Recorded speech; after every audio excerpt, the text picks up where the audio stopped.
I'm a Khalistani. I will take action on this.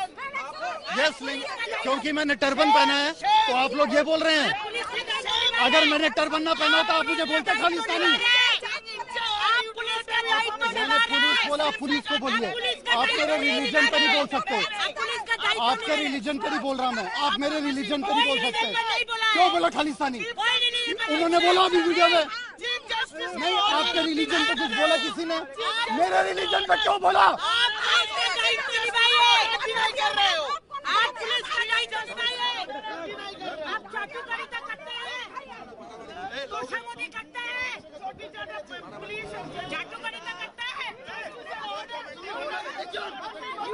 Nobody is making any comments on religion. Only you are making.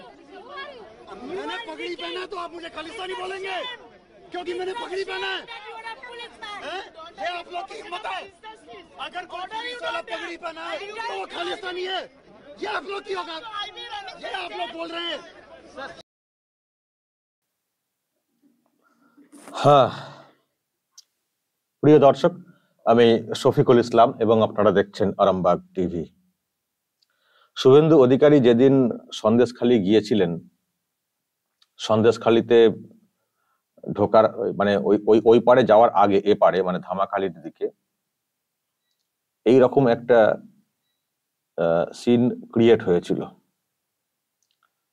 একজন police officer IPS Jasprit Singh হঠাৎ করেই চিৎকার করতে থাকেন যে আমাকে খালিস্তানি বলা হয়েছে, আমার ধর্ম নিয়ে আঘাত করা হয়েছে, আমি পাগড়ি পরে আছি বলে আমাকে এইসব বলা হয়েছে বলে উনি চিৎকার করতে থাকেন। এবং এই একটা ভিডিও মুখ্যমন্ত্রী তিনি নিজেও মানে এই যে ভিডিও দেখছেন এটা কিন্তু মুখ্যমন্ত্রী নিজে এক্স হ্যান্ডেলে পোস্ট করেছেন, করে উনিও সমালোচনা করেছিলেন এক্স হ্যান্ডেলে, মুখ্যমন্ত্রী হয়েও এরকম উস্কানি একটা বিষয়কে নিয়ে। তো এখন কে বলেছেন খালিস্তানি, মানে উনি ওনার চিৎকারটাই কিন্তু বেশি শোনা গেছে। আর কিছু কিছু জায়গাতে এই ভিডিওতে আমি অতটা দেখা যাচ্ছে না, কিন্তু কিছু কিছু মিডিয়া দেখলাম, বিশেষ করে সম্ভবত নিউজ 18, তারা একটা ভিডিও দেখাচ্ছিল যে শুভেন্দুকে মানে যেন মনে হচ্ছে শুভেন্দু বলছেন এরকম টাইপের আর কি মনে হচ্ছে, কিন্তু কংক্রিট সেখানেও নেই। তো যাই হোক, এইসব নিয়ে এখন তর্ক বিতর্ক চলছে যে ডিউটিরত পুলিশ অফিসারকে এরকম বলা হয়েছে। তো এখানে তৃণমূল কংগ্রেস যেটা করছে, তাদের যে সোশ্যাল মিডিয়া যে পেজ রয়েছে সেখানে একেবারে শুভেন্দু অধিকারীর নাম ধরে ধরেই সব এইসব আর কি, তারা বিভিন্ন যে ক্ষোভ বিক্ষোভ হচ্ছে সেগুলোকে তুলে ধরে এইভাবে তারা লিখতে শুরু করেছে। শুভেন্দু অধিকারী, শুভেন্দু অধিকারী, শুভেন্দু অধিকারী এই কথা বলেছেন, তার বিরুদ্ধে ব্যবস্থা নিতে হবে। মানে শিখ সম্প্রদায়ের একটা অংশের তরফ থেকে বিক্ষোভ দেখানো হচ্ছে, কোথাও কোথাও অবস্থান হচ্ছে, সেইগুলোকে নিয়ে অল ইন্ডিয়া তৃণমূল কংগ্রেসের যে পেজ সেখানে দেখুন, এই যেমন শুভেন্দু অধিকারী গ্রেপ্তারের দাবিতে পথে নামলেন শিখ সম্প্রদায়ের মানুষ, শুভেন্দু অধিকারী গ্রেপ্তার। এটা আবার মুখ্যমন্ত্রী এই যে যারা পাগড়ি পরিহিত শিখ আধিকারিককে খালিস্তানি বলেন তাদের আসলে বাংলার কলঙ্ক বলে মুখ্যমন্ত্রী শুভেন্দু অধিকারীর কি যেন দেখলাম, চলে গেল, দাঁড়ান এটা আগেরটা দেখাই, চলে গেল। আমি মুখ্যমন্ত্রীটা একটু বেশি করে পড়ে শোনাই। তারা আসলে বাংলার কলঙ্ক, যারা পাগড়ি পরিহিত শিখ আইপিএস আধিকারিককে খালিস্তানি বলেন তারাই আসলে হয়েছে। শুভেন্দু অধিকারীর খালিস্তানি মন্তব্যের প্রেক্ষিতে এভাবেই গর্জে উঠলেন মাননীয় মুখ্যমন্ত্রী মমতা ব্যানার্জি। মানে তৃণমূল কংগ্রেস যেখানে যা লিখছে বলছে সব ওই শুভেন্দু অধিকারী কথাটা বলেছেন বলে তারা দাবি, মানে তৃণমূল কংগ্রেস দাবি করছে। কিন্তু প্রশ্ন হচ্ছে দর্শক, যখন এত শুভেন্দু অধিকারীর ব্যাপারটাই তারা নিশ্চিত যে শুভেন্দু অধিকারী বলেছেন, শুভেন্দু অধিকারী বলেছেন, যখন এতটাই নিশ্চিত এবং এবং এবং পুলিশি অ্যাকশন হবে বলেও হুঁশিয়ারি ছিল, তো পুলিশি অ্যাকশন একটা দেখতে পাচ্ছি, মানে একটা এফআইআর হয়েছে, এটা হচ্ছে এফআইআর কপি, অভিযোগ পত্রটা এখনো সামনে আসেনি, কিন্তু এটা হচ্ছে এফআইআর কপি। তো সেখানে দর্শক আমি একটু বড় করে দেখাচ্ছি, দেখলে বুঝতে পারবেন। ওখানে তো সবাই শুভেন্দু শুভেন্দু শুভেন্দু বলছেন, যারা সব আছেন সবাই শুভেন্দু শুভেন্দু করে চিৎকার করছেন, পার্টির লোকেরাও বলছেন, ভিডিও দেখাচ্ছেন, এইসব ব্যাপার। কিন্তু দর্শক এখানে দেখুন ভবানীপুর থানাতে যে অভিযোগটা হয়েছে সেখানে দেখুন দর্শক কি লেখা রয়েছে বলুন তো, আননোন বিজেপি লিডার্স আর মেম্বার্স। আননোন মানে অজানা, কে উচ্চারণ করেছেন সেটা নয়, অজানা লোক তারা এরকম একটা খালিস্তানি শব্দ উচ্চারণ করেছেন, এইসব বলে টলে মানে এখানে লেখা রয়েছে, ডিটেলসটা একটু খানিকটা লেখা রয়েছে আর কি, এই যে এগুলো যে ব্যাপারটা আর কি। কিন্তু আননোন মানে কে উচ্চারণ করেছেন, অভিযোগের যে এফআইআর হয়েছে সেখানে কিন্তু কারো নাম নেই। দেখতে পাচ্ছেন দর্শক, আমি আপনাদেরকে পরিষ্কার দেখাচ্ছি, এখানে কিন্তু কারো নাম নেই, কারো নাম নেই, আননোন, অজানা। এখন প্রশ্ন, যখন শাসক এত লেখালেখি করছে, তাদের পেজে এত মুভমেন্ট হচ্ছে, তৃণমূল কংগ্রেস এইভাবে লিখছে, মুখ্যমন্ত্রীও নাকি এইসব গর্জে উঠেছেন এসব বিষয়ে, তাহলে শুভেন্দু অধিকারীর নামটা কেন নেই অভিযোগ এই এফআইআর কপিতে? আননোন হয়ে গেল কেন?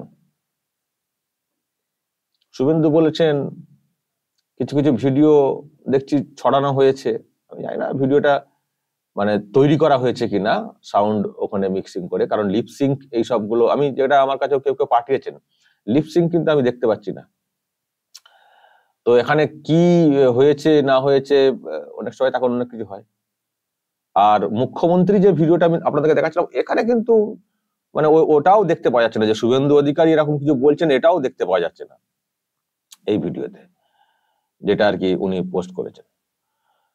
যাই হোক, যেটা যদি তৃণমূল কংগ্রেস মনে করে, শাসক লোকজনরা যদি মনে করেন যে এরকম বলা হয়েছে, শুভেন্দু অধিকারী বলেছেন, তাহলে তাদের সরকারের আমলে থানাতে অভিযোগ হচ্ছে, সেখানে শুভেন্দু অধিকারীর নাম থাকবে না? এ তাহলে আবার কি করে হলো?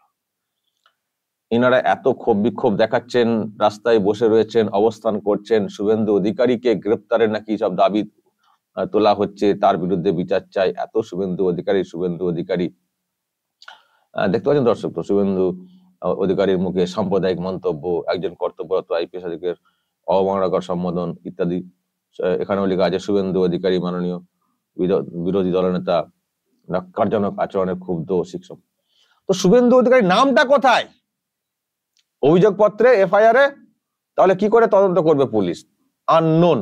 এখন আননোনের, এখন দর্শক এখানে কয়েকটা বলার রয়েছে যে এই নাম কেন নেই। প্রথমত, এটা হতে পারে যে পুলিশ বা যিনি অভিযোগ করেছেন, যে অভিযোগ পত্রটা যেভাবে লেখা হয়েছে, তিনি নিজেই হয়তো কনফিউজ, জানে না কে বলেছেন, সেই জন্য তিনি লেখেননি, পুলিশও তাই আননোন লিখেছে এফআইআর এ, এটা হতে পারে। দ্বিতীয়ত, নাকি পুলিশ মানে এইরকম ভেবেছে যে যদি শুভেন্দু অধিকারীর নাম দিয়ে এফআইআর করা হয়, তাহলে তো প্রথমেই তো ধাক্কা খেতে হবে, কারণ কলকাতা হাইকোর্ট তো বলেছে শুভেন্দু অধিকারীর নামে নতুন করে কোনো এফআইআর করতে গেলে কলকাতা হাইকোর্টকে আগে জানাতে হবে, তারা নিজেরা নিজেদের মতো করে এফআইআর করতে পারবে না, তারা নিজেরা এ করুক, বিষয়টা দেখুক কি হয়েছে না হয়েছে, একটু খতিয়ে দেখে কলকাতা হাইকোর্টে বলবে, এফআইআর করা দরকার হলে কলকাতা হাইকোর্টই ঘুরিয়ে বলবে হ্যাঁ করো, কিন্তু নিজের থেকে এফআইআর স্টার্ট করতে পারবে না শুভেন্দু অধিকারীর নামে নতুন করে।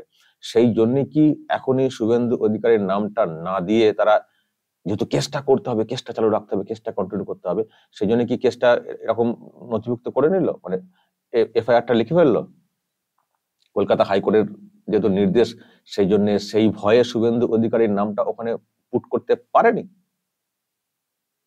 পরে কলকাতা হাইকোর্টে গিয়ে বলবে এইসব ব্যাপার স্যাপার এনকোয়ারি করে দেখেছি ইত্যাদি, সেই জন্য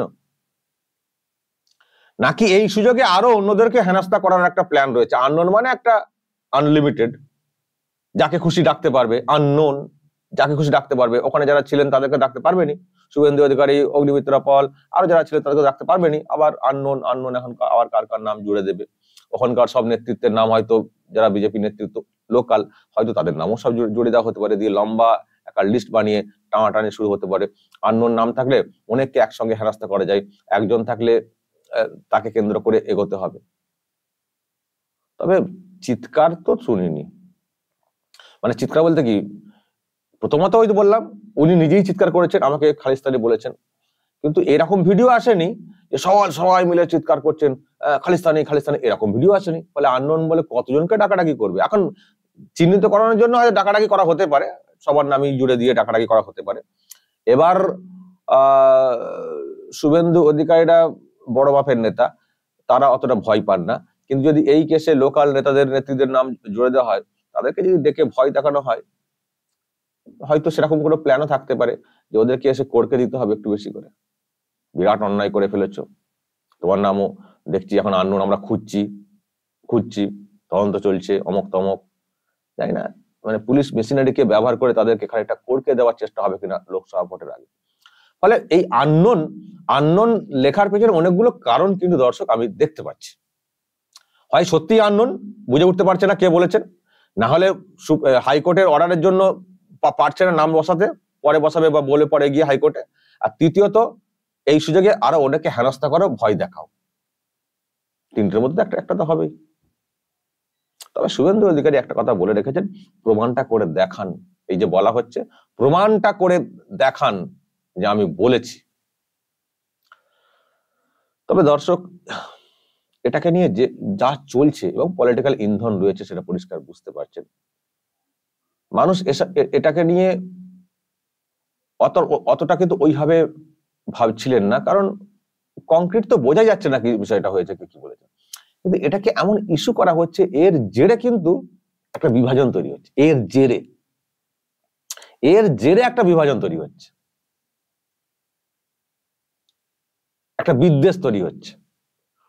অথচ শুভেন্দু অধিকারী ওই দিনই ঘুরে এসে বলেছেন, আমি শিখ সম্প্রদায়ের লোকজনদেরকে খুব ভালোবাসি, তাদের প্রতি আমার রয়েছে। আমরা কখনো কখনো আমাদের যখন অখণ্ডতা, দেশের অখণ্ডতা নিয়ে যখন কেউ প্রশ্ন, এই সব যখন প্রশ্ন ওঠে আর কি, বা যখন দেশকে ভাঙার কেউ চেষ্টা করে কেউ বা কারা, তখনও আমরা গর্জে উঠি।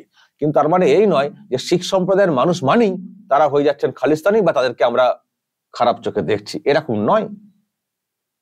এটা কিন্তু বেরিয়ে এসে বলেছিলেন।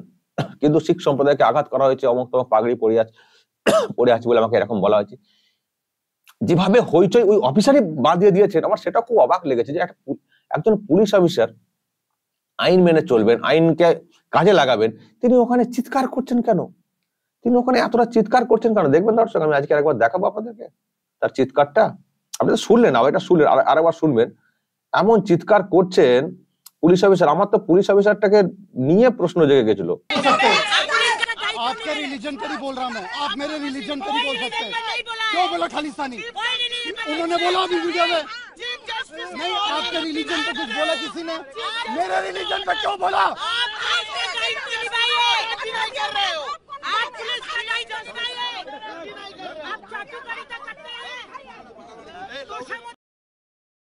এত চিৎকার করছিলেন যেন সেই মনে হচ্ছে পাড়ার সেই ঝগড়া হচ্ছে। একজন অফিসার, আইপিএস অফিসার, তিনি তো খুব কুললি এটাকে হ্যান্ডেল করবেন।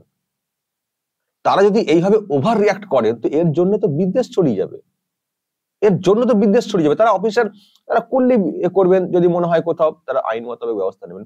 কিন্তু এইভাবে চিৎকার করা, একটা সেন্সেশন ক্রিয়েট করা, এটা একজন আইপিএস অফিসারের ক্ষেত্রে মানায়? দর্শক, আমি কিন্তু সেদিনই প্রশ্ন তুলেছিলাম। আর দেখুন দর্শক, অভিযোগ হয়েছে ইত্যাদি, কিন্তু কারো নাম নেই। তো যাই হোক, যা হয়েছে, আমরা কখনোই কোনো ধর্মকে আঘাত করে কিছু হোক সেটা আমরা কখনো চাই না, এটা আমি প্রথম থেকে বলি। কিন্তু অহেতুক সেন্সেশন ক্রিয়েট করে একটা অন্যরকমের পরিবেশ তৈরি করা, এটাও কিন্তু ঠিক নয়, এটাও কিন্তু ক্রাইম। আর ওনাদের অনন্যা ম্যাডাম কি বলেছেন, কাউন্সিলর কলকাতা পুরসভার, খ্রিস্টান ধর্ম সম্পর্কে, খ্রিস্টান দেশে নাকি ফাদার এবং নানেদের সঙ্গে অবাধ সম্পর্ক হয়। এটা হতেই পারে, এরকম নাকি হয় ওইসব এলাকাতে। কত নাক্কারজনক গল্প বলেছেন ওখানে, কত নাক্কারজনক। আমি তো বলেছি গতকালকে, উনি কোথা থেকে এই গল্প পেয়েছেন কে জানে, ওই সিনেমা দেখেছেন কিনা, ওই টাইপের সিনেমা দেখে বলছেন কিনা। সেটার বেলায় সব চুপচাপ, এখন ধামাচাপা দেওয়ার একটা চেষ্টা হচ্ছে, শুনছি আর কি খবরে। কত বড় আঘাত বলুন, ধর্মীয় গুরু, ফাদার, নান, তাদেরকে একটা অবৈধ সম্পর্ক নিয়ে ওই রকম গল্প ফেদে পুরসভার অধিবেশনে বলেছেন একজন কাউন্সিলর দলের। সেটা নিয়ে দলের তরফ থেকে একটা ক্ষোভ বিক্ষোভ নেই, ওই কেউ চাপা দেওয়ার চেষ্টা করছেন। কিন্তু কত বড় আঘাত করেছেন সেটা আমরা বুঝতে পারছি, এবং যারা খ্রিস্টান সম্প্রদায়ের মানুষ তারা বুঝতে পেরেছেন, তারা কেউ অনেকে আমি দেখছিলাম গর্জে উঠেছেন। আর সেখানে কে বলেছেন খালিস্তানি সেটা নির্দিষ্ট করে পুলিশও বলতে পারছে না, আননোন বলে লিখছে। ওদিকে দলের তরফ থেকে দেখুন সব শুধু লেখা হচ্ছে শুভেন্দু অধিকারী, শুভেন্দু তো ভিন্ন তার নামে অভিযোগটা করে জান না, কলকাতা হাইকোর্টে গিয়ে বলুন না, এত দেরি করছেন কেন? হয়তো একটা সেন্সেশন ক্রিয়েট করা হচ্ছে আর অবস্থানে বসিয়ে রাখা হয়েছে, কিছু লোক অবস্থানে বসে রয়েছে, 3 দিনে পড়লো অবস্থান, 4 দিনে পড়লো অবস্থান, এইসব চলবে আর কি। ফলে সবকিছুর মধ্যে যদি একটা পলিটিক্যাল ঢুকিয়ে দেওয়া হয় না, তাহলে কোনোটারই কোনো বিচার হয় না, বরং বিদ্বেষ বৃদ্ধি পায়, তাতে অন্য অনেক কিছুর ক্ষতি হয়। দর্শক কি বলবেন, কেন নাম দিয়ে অভিযোগ করতে পারলো না পুলিশ? যদি এইসব নিয়ে বা যিনি অভিযোগ করেছেন, আমি অভিযোগ কপিটা পাইনি কিন্তু আননোন এখানে দেখতে পাচ্ছি এফআইআর, কেন তার নামটা এখানে দেওয়া গেল না? যদি এইসব নিয়ে আপনাদের কোনো মতামত থাকে অবশ্যই বলবেন কমেন্ট বক্সে, নজর রাখবেন আরামবাগ টিভি।